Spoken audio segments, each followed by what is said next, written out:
The journey has been smooth. It's been lovely. Sometimes challenges here and there, but we've been able to find ways to resolve every challenge. So we've had no problems whatsoever. For every challenge, we've had the resolve to resolve them. So, good. Simply like you said, it's been a smooth ride, kind of, because God has been helping us with every challenge. Like you said, we've always found a way to get by, and it's been worthwhile. I started preparing early enough for marriage. I read a lot of books, I attended a lot of seminars and all that, but I didn't know when exactly I was ready. I knew at some point, yes, all the information I have gathered over the years were going to be useful someday. So, when he asked that we get married and all that, I wasn't ready. I wasn't going to be ready until I finished school. So, I had to ask him to slow down so that I get my priorities right for them. Marriage is a priority, but I needed to finish school or get to a particular level before I knew I was going to be ready. But basically, okay, I knew I was ready because I was already mentally and emotionally prepared for marriage. I was working, so I had the financial capacity as well to handle it, and then I met the right person. So, okay, for me, when I saw her, I liked the simplicity. She was down to earth and straightforward, and then she was somebody I could communicate with freely. And then in communicating with her, I found that our visions aligned. I found that she had intellectual capacity. Okay, and that attracted me to her. Besides, she was God-fearing and she was simple. So that's it. alright, for me, I already had some written down criteria that I wanted in a man or in a husband. And one of them was somebody that was God-fearing, somebody that is God-fearing, somebody that has values, high moral standards, somebody that is a lover and a friend, somebody that has values for family. So all these qualities I saw in him. He was cheerful, although he was older than me, he's a senior brother. But he was really down to earth, he was humble, and he had a teachable spirit. So these were some of the things that got me attracted to him. How did we meet? Okay, I was a small girl in church. I didn't know that Brother Mike then was Brother Mike. He was eyeing me.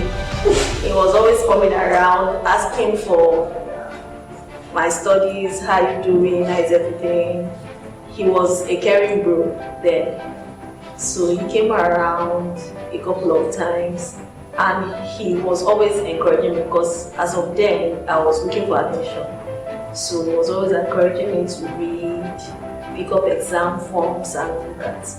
So shortly after then, I yielded to his advice. I sat for my exams and I gained admission into school. Long story short, while I was in year one day he called me. I was talking up and down. I said, what was happening? I was beating around the bush. What happened? At the end, he finally let the cat out of the bag. That he was interested in me. Who am I? Okay, you see, I've been a critical part of her life, even from when she was a small girl, before she got into school. Okay, actually I met her in church and then I was youth president. And she was like every other girl, young girl. Yes, that I was just encouraging and talking with. And then somewhere along, it wasn't actually in my mind though. Then one day, it was Mama that called me and asked me, have you considered Krista? for a while. Yes. Mama Eid, Mama Stella. And then I said I wasn't thinking about it. Okay, because for me she was just a young girl, in church, who I was helping and supporting. So, but somewhere along the line we became close and became friends. And then eventually, I talked with her, I spoke with her, and she accepted. And here we are today. Not right away. Okay, the day I told her now that I'm interested, she now said she'll get back to me. And the very next day, she could not even wait. The very next day, she got back to me. That was not the story. The very next day, you don't even pray. You do not even pray. You just said, okay, yes. That was not the story. Alright, thank you.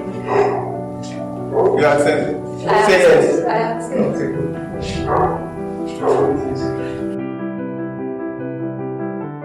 It was for long, it was for a very long time. About 3 to 4 years. Yes, because I was in school, I just got into school. I think I was in year 1 when we proposed, so I didn't want anything to distract me. So we were on it till my final year. I think 3 years down the line. 3 years down the line. Alright, And he couldn't rest. He was disturbing, and I said, okay, let me marry you and rest. So no, someone that gets married when her mates are writing exam, is that one a serious student? You got married in final year now. So it's because you couldn't wait anymore now. And you kept me waiting for 3 years. the pressure was so much on me now, as in he said he couldn't wait, as in they were giving me the impression that if not now, never. Yes, exactly. So I just decided to help him out. The doubts. There may be issues here and there. Those normal younger that girls do now. Sometimes you don't want to do a physical. Excuse you. So I should not make it. One time she was even telling me that she was testing. I said testing was, am I scientific? Am I guinea pig? You want to use me for scientific experiment? What kind of thing is that? But there weren't really doubts because she was my kind of person. I was okay with her. And whatever issues we had, we were able to resolve them with maturity. I was not mature than her. She had already said it. She was like a small girl. I just You managed. were older than I am. Old age. I did not say mature. Old age is different from maturity. Yeah, small girl. Say it. I was a young girl. Yes.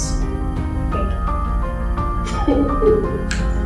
I really know. I don't think I ever had doubts in us being together. I knew it was just for the time. For the time.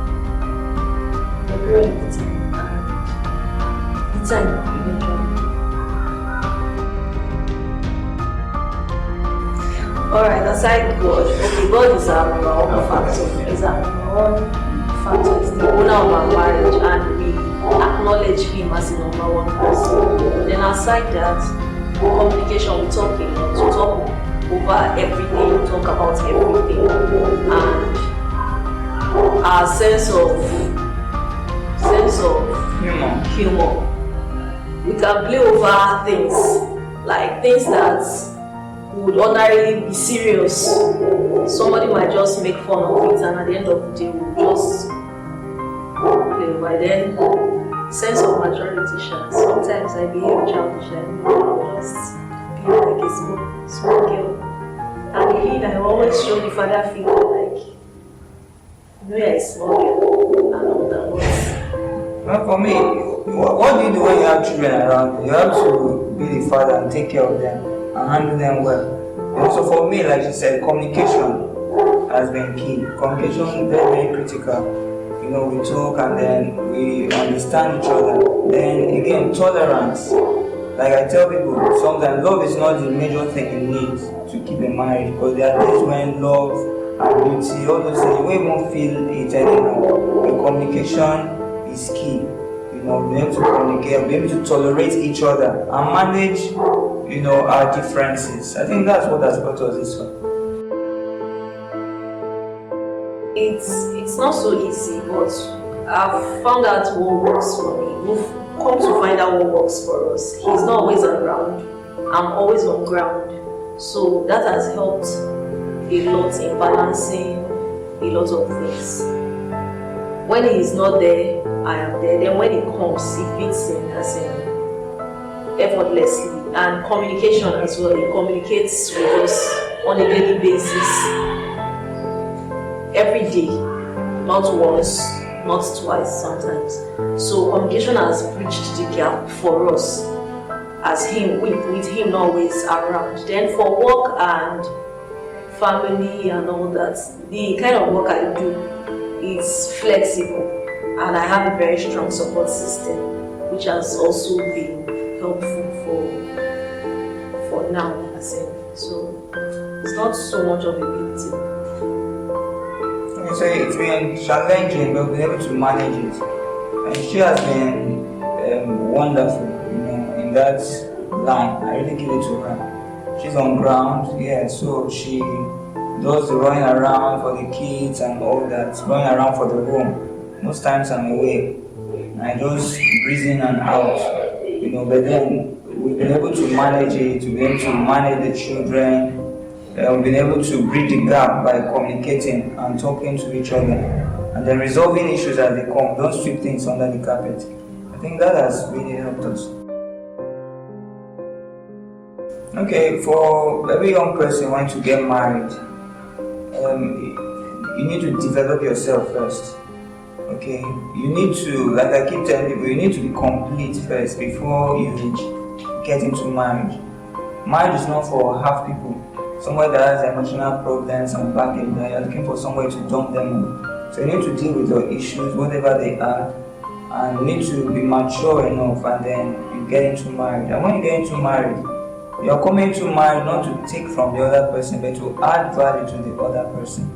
So read books, attend seminars, listen to people, get mentors who advise you. Before we got married, I started reading books on marriage right from when I was a teenager. And I started praying about marriage. And I asked people questions. There were people I looked up to, and I asked them questions, read books, did a lot of things, attended seminars, and of course I used my brain too, because sometimes people tell you things, but it may not relate to you, so you need to make it relatable to your own peculiar situation.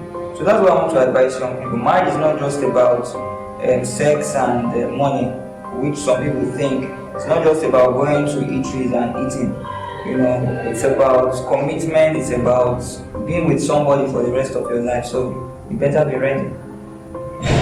Alright, for me, I would like to say that marriage is work. That's just true. Marriage is work. And it requires building a home. Now, to build requires work. So for the young boy, for the young girl, like he said, marriage is not all fun fair. It's not always fun. Sometimes it will require you tasking your brain, tasking your mind, having to think on your feet and all that, because there are many challenges you will face that nobody tells you. So you just have to prepare for them as they come. You face them. For example, you give birth to children, the child is sick, or you give birth to a child with a special need and all that. So these are things that are unforeseen. You don't see them. So for you to give your best, you have to be the best. So marriage is work, and the work starts before you get into marriage. Develop yourself well enough to be able to face the challenges in marriage, beyond the photo shoots and all that, beyond the paparazzis you see. There is the reality in marriage. Someone says that love is blind, but the first miracle that happens in marriage is that your eyes will be open. So we don't want to be in that position where you're not prepared. That is why I want to encourage every young person. Equip yourself as much as possible, develop yourself. You cannot have it all, as in all prepared, but to a large extent, do the one you can do, so that when you get there, it will not feel strange to you. So add value to yourself, and you get the best from marriage. Alright, I want to wish us a very, very, very happy anniversary. 9 years, not be 9 days. 9 years, not be 9 hours. 9 years, not be days. At 9, some people are already in secondary school, so it's been a long journey, and I'm happy to take the walk with you. I want to take it with you forever, till forever comes. And I want to say I love you, and I would always say I do. Alright, so for me, I want to wish you a happy anniversary. It's been 9 years of bliss, 9 years of managing. Of a wonderful time, 9 years in secondary school. But now our mind is now in secondary school. Yes, and it's been great. Challenging, but we've been able to work together, use our brains together. We've been able to grow together, and I'm proud of being able to build a wonderful family with you. Yeah. And me too. I will choose you over and over and over and over again. I love you. Happy anniversary. Love you.